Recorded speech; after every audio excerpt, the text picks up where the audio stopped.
some football. It has been a big offseason since we last talked to you. Keenan Allen, Rome Odunze, Caleb Williams. As of now, who has the upper hand when you guys report for practices? Bears offense or Bears defense? Talking about top to bottom, it's tough because I feel like, it's tough. It's tough to say because they got some dogs. I know we need. I feel like we need a little more firepower up front. If we talk about 7-on-7, hey, I'm for sure going with the boys every time. I'm going with the defense, but I know that we gotta. I think we need some more big boys up front on defense, and I feel like we can get about one or two more dogs up front. I'll take us every time. But even for them, I don't know. We got some new O line as well, so they got some question marks as well. So since it's so close, I'm going defense for sure. Well, It's not 7-on-7. They play 11-on-11, Jaylon. But of the seven on offense, you know how good Keenan Allen is, right? now to add to DJ Moore and this kid, Odunze, it might be the best wide receiver trio in the NFL all of a sudden, Jaylon. Lord knows I hope they are. But at the end of the day, the Rook got to come and prove himself. He's a damn good player for sure. That'll watch now. I was a big fan of him. Hey, it's a whole different ball game. He got to come in here. And he got to see guys like me every day. So I don't think it's just simple. Oh yeah, he is a heck of a player and hell of a resume for sure. But at the end of the day, you got to go and you got to make those plays against me, against Kyler, against Jaquan, against Tyreek. You got some dogs to go against. So even with DJ and everybody, I think for me personally, 7-on-7 is hard. I'm thinking if we take out the linemen, I feel like there's a few question marks, and that's why I even brought up the 7-on-7. But I just feel like it's a lot of good matchups. I feel like overall, and you guys said Keenan, I'm gonna take me every time. So I guess you guys can kind of match it up however you want. Well, you got him in the Pro Bowl. You got him in the Pro Bowl. I'm not gonna lie to you.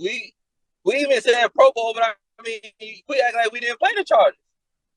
You got him in that game too. That's true. That's true. But no, again, he's a dog. I love Keenan. I've loved him for forever. He's always been, him and Devontae always been my favorite too, as far as route runners and guys who, to me, are really crafty and shifty. So that's my dog for sure. Just can't wait to go against him. But I think, it's gonna be interesting. Like I said, them boys, they got some pieces. They got a hell of a team over there on offense for sure. You got Cole, Gerald Everett, Swift out the backfield.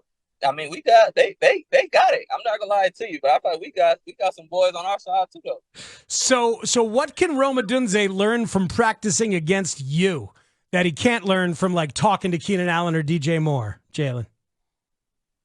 Shit, pressure. To me, it's different than talking, but when you actually get in somebody's face, and to me, I think personally, I don't think he's going to. I know he's not going to see too many people that play how I play. To me, there's probably two or three other guys that I've watched. I'm like, yeah, he's one of those. And I feel like for me, as far as covering, and I think it's probably Pat Surtain, Denzel Ward, and Sauce. Other than that, I feel like there's different categories and styles of playing. I feel like us four, to me, I think take the most pride in actually getting covering and being sticky in coverage and just playing the game a certain way. I think so.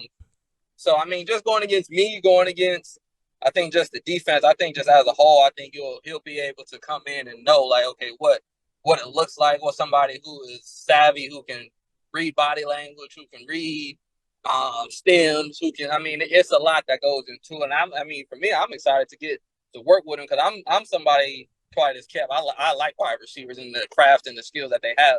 And for me, if I can get in and help them, hey, when I'm pressing up against you, hey, I can see pause. When I'm in press position against you, then I can see when you make these certain moves, I can tell when you're going to break, or I can tell this, or I can try to help them sell certain routes or certain releases a certain way that Keenan Allen can tell them. But it's hey, Keenan's not the one who's playing up against you on the opposite side of you.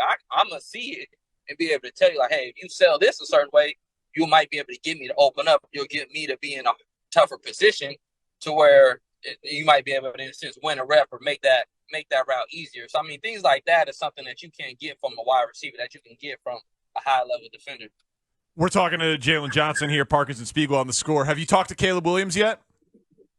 Yeah, I had talked to him. It was funny. I talked to him before the little pre-draft when everybody's making a big deal of the Hollywood conversation and talk. I mean, honestly, for me, it's my first time speaking about it since then. That conversation was took completely the wrong way. And people, to me, just wanted clickbait and didn't even take in consideration of the whole context of the damn conversation. Because when we were talking, I forget the lady's name. Kay Adams. Kay Adams. Yeah, when we were talking, she had brought up the whole like, how do you feel about Caleb Williams if you guys do draft him and he's like Hollywood and he brings out like how do you think the Hollywood will come into the locker room? And she kept using the word Hollywood. I don't know the dude, so I ain't never just yeah, he's Hollywood, he's this, he's that. I don't know the dude. As far as I know, Heisman winner, elite dude from Oklahoma that transferred to USC that slings the ball. I mean, that's all I know of the kid. So when she was talking about Hollywood, I'm like, well, shit, like he coming here being Hollywood, like we gonna see through that. So I spoke my truth on her saying, oh, that he's Hollywood. Everybody just like, oh yeah, Jaylon just feels like he's Hollywood and he just has this. Is he jealous or does he have this mentality of it's my locker room now? Like, man, if you know me, that ain't ever been me. I ain't know this my locker room type of cat. If anybody know me, hey, I'm the coolest in the locker room. I'm open for whoever to come in the locker room as long as we winning games and making strides in the right direction. But I mean, for me, he texted me and we had talked to each other a little bit, and we just kind of I cleared the air, just like, hey, look, that wasn't what it was supposed to be. Like, hey, I don't know you, but he hit me with just like, hey, like, bro, I'm a winner. I just want to win. Da da da da da da. We had that conversation. So I'm like, nah, like it's all good. And then I talked a little trash about Utah and USC, and then it was all good. And then when we drafted him, of course, I texted him again, like, hey, congrats or whatever. Can't wait to build a relationship, da da da. And then it was over with from there. But I mean, I just didn't like the narrative that was painted from the remarks that I said, but didn't take into consideration how I answered the question based on what I was being asked. Yeah, did you have to talk to Poles about it? Hell no. Okay. All right. Well, no. It wasn't that deep. Coming in again, like I said, I'm just like, yo, like you do come in and to me, there's a difference between being high profile and being Hollywood. At the end of the day, Deion Sanders was high profile. I'm not gonna say, oh, he was Hollywood. Like, no, that's who he is. Like, he's flashy, dressed good, got in a sense all the jewelry on. Like, I'm not gonna say he's Hollywood. That's just who he is. I mean, if Caleb comes in being who he is, I'm not gonna classify that as Hollywood. But I feel like you know when somebody's trying to, in a sense, be Hollywood. So when I even made the remarks, I'm like, look, like we gonna see through that. Like that's fake. Like you just if you come in being a certain way, trying to just be Hollywood and just like, no, we're gonna see through it. But at the end of the day, you gotta like come in here and be yourself and prove yourself. I mean, at the end of the day, like, yeah, like we know he's one of those guys for sure. That the talent isn't in question. But at the end of the day, as everybody's saying too, okay, what is he going to do on the growing pains? What is he going to do when he gets up and he's going against high-level people? I mean, at the end of the day, just because I said it don't mean it's not, like, it's still the facts of the situation. He still got to come in here and do the damn thing because, I mean, he got drafted based on what he's done before. But now that second contract that everybody's working towards is what you do from this point moving forward. So, I mean, in my opinion, I didn't say nothing that was wrong. Mm-hmm. But at the end of the day, people felt the kind of way about it. But, I mean, hey, like I said, I don't know the kid, so I didn't just speak on his character and say that he was. But I mean, I didn't. There was no bad blood. I feel like as far as anybody expressed to me. Hey, Jaylon, we are in a different era though now with name, image, and likeness. Caleb's probably made $9 or $10 million already to this point. Does he need to tread lightly in any way in an NFL locker room in terms of endorsements or cars or anything like that? Is there any danger for him in an NFL locker room in that way? Nah, I wouldn't think so. Shoot. I mean, at the end of the day, that's what we all wanted. Everybody in the NFL wanted NIL to be a thing, especially when we were in college. So, I mean, I feel like now being able to come into the situation that he's in, being already having, like you said, being able to make millions of dollars, already being able to, in a sense, enjoy yourself a certain way. I mean, he's just going to come in and fit in. It's not, I mean, when I was in college, I drove a 2002 Honda. So, I mean, coming in now, you'll worry about some people where it's like now they get a little money and it's like, how are they going to treat it? It's like, nah, he's used to having money. He's used to endorsements. He's used to certain things. So I feel like he was able to mature in that area a lot sooner than a lot of guys who didn't, in a sense, get paid when they were in college and go through that type of exposure. Are you looking? I think he'll be pretty good. You looking forward to the offense doing more of the heavy lifting towards getting a win? Hopefully, your life will get a little bit easier. She said the heavy lift. I can't believe you said that. Like Chicago not known for defense. What you talking about the heavy lifting? You know who's back is going to be on, man. Well, what if the Bears start getting known for offense? That'll be okay, won't it? No, it's okay, but hey, you can't it's just not gonna flip just because we got good names on the roster now. That's something that takes years and years and years to build, just as far as being known for something. But hey, we know that when it comes to Chicago, hey, we're gonna win games because of our defense, and we're gonna win games because of the highlights that we have on our side. Now it's gonna be a lot easier to win the games because of the offense scoring points and them being able to manage the games and capitalize off our turnovers that we getting interceptions and being able to have Caleb Williams throw Keenan Allen, DJ Moore, Swift run it in. So, I mean, things like that is definitely going to complement well. I know for sure for us, we still going to live. We're going to lift majority of the load. Now, I mean, sometimes there are going to be some games where the team gets the best of us and they come in and they pull the load. But, I mean, for the most part, you know, when you think of Chicago, you think of the defense first. Hey, Jaylon, I don't know. I mean, you and all the guys on your side, that's impressive and all. And then Caleb and Keenan and DJ and Cole, very, very impressive. I don't know if you heard, you got the best punter in the world in the 4th round. What'd you think of Torrey Taylor? I'm not going to lie to you. I seen it. I was like, I wonder, like, what made them. And then I kind of, like, seen a few things and it's like, oh, like, he's really good. But, I mean, I didn't know. I still don't know too much about him. You said he's the best punter in the world? Listen, that's what they're telling me. He's Australian. They call him the crocodile punter. He led the nation in punting. He won the best punter award. He apparently can, spin a ball backwards at the 2-yard line like it's nobody's business. I don't know. He seems pretty good. Hey, well, as long as he's putting that ball on the 1-yard line and we get to play backed up against teams, hey, bring him right to Chicago. So I mean, if that's the case, then hey, I'm all with it. I mean, I've been around a few Australian punters. They are pretty dang good. I had 2 at Utah. One of them still punts for the Niners. So I mean, I've been around some good Australian punters before. Wow. So all right. you can translate. You can be the guy that helps the Australians, communicate. Jaylon, this is a healthy thing, man. This is a healthy thing to have the offense and the defense have a little bit of a rivalry like this, still teach each other like you were talking about with Rome. But this is what good teams have, isn't it? When there's a tussle between who's better, offense and defense. That bodes well, doesn't it?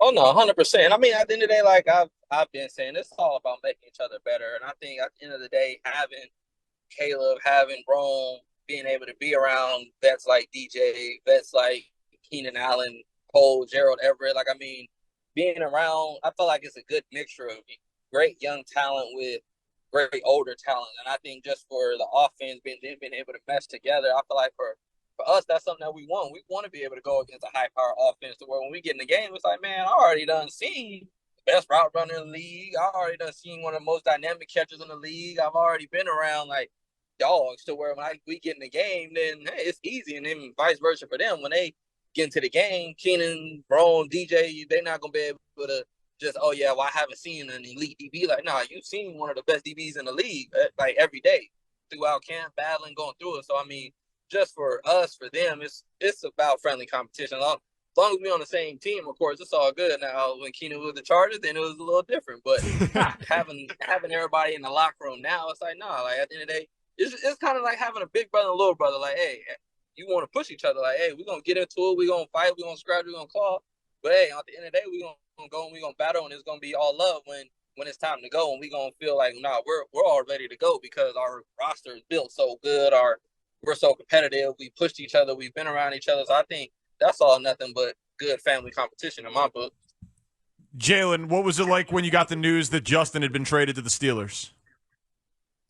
I'm not gonna lie to you, I had already prepared myself for it beforehand. So I mean, I guess when the news came out, I wasn't surprised. I was more so just trying to figure out, I guess, more so where, just kind of, to me, it's one of those things where if it wasn't going to happen, it would have been voiced that it wasn't going to happen. But to me, when it was up in the air and having Caleb at number one, it's like, kind of talking to the people I know behind the scenes. It's just like,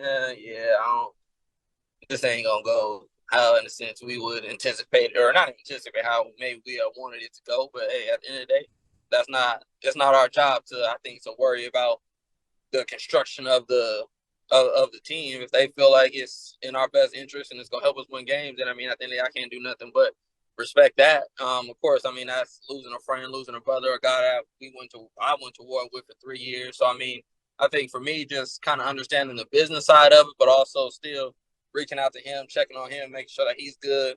But I mean, for the most part, I mean, that nothing's forever. So I think for me, it was kind of just being able to internalize it. But hey, like, he's going on to new things, and sure, as long as he's balling and doing what I know he can do, then hey, I'm good. I mean, like I said, as long as we don't play against each other, hey, I hope he turns into the best quarterback in the league.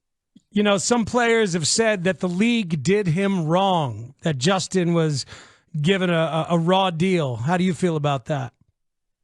As far as like when he came into the league and everything? It's like the opportunities that he had here as opposed to the opportunities that Caleb is going to have here. Oh, yeah, it's night and day. Night and day. I can't, I mean, to me, that's not even a debate as far as comparing those two situations. I mean, it's completely different to me. I think it's one of those things where Justin came in, and I feel like he was thrown into a situation that was unstable.